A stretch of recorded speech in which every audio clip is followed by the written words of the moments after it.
side. Hello, Kako. My name is Vince Dodge. I'm a member of Malama Makua. We're here at the gate of Makua Valley, also called Makua Military Reservation by the Army. And we're here today to express our deep concern for the Army's move to attempt to renew the lease for this valley, which they have had for 65 years. They have occupied this land since 1929, but in full force since the early part of 1942. They made a promise when they evicted the ranchers and farmers from this valley back in early 1942 that they would return this valley in the condition they found it within 6 months of the end of World War II. We are holding them to that promise. We need this army to keep its word. We need to be able to trust this army.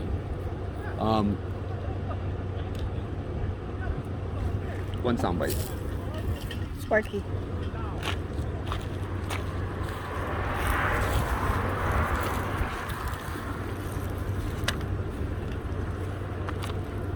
What you got there?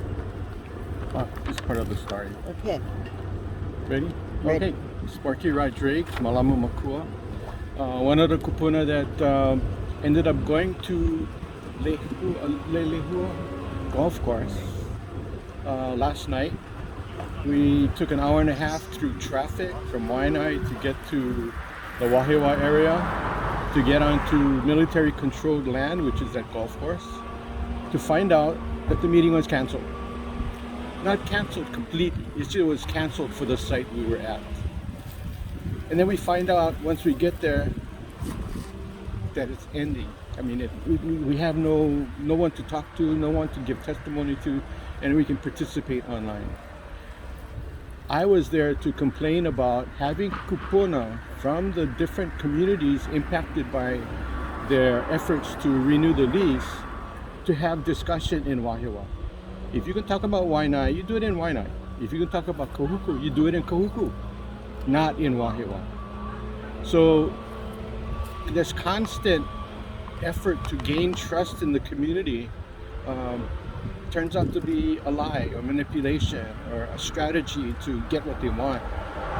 And we've always been paying the price. We want the military to clean up to pre-use condition. We want them to pack up and no more leases. No more stolen land. Return all the land you claim in fee. And please, leave us in peace. I do recall that you and all of us listened in on the computer last night at Lelehua, and I do recall that I think the colonel stated something like they own this land, all the land. You want to comment on that?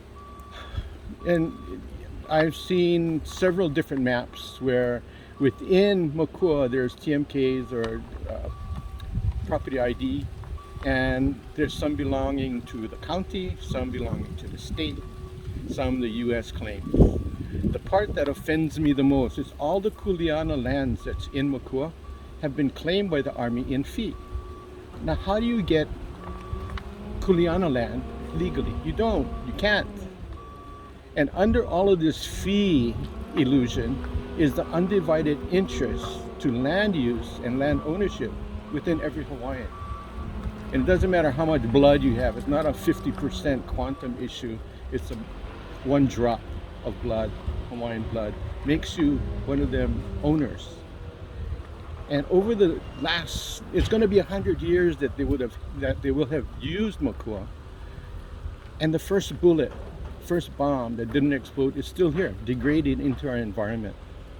Malama Makua has been able to win in federal court to force the Army to do an EIS. 17 years, we're still waiting. Almost 20 years, because our agreement was started because of 9/11. So is it your assumption then that there is never going to be a cleanup?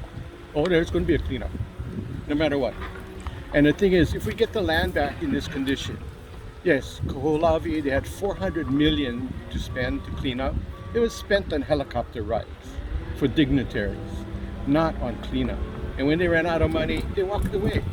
And this is one of the things that the military, the U.S. military around the world, that's what they do.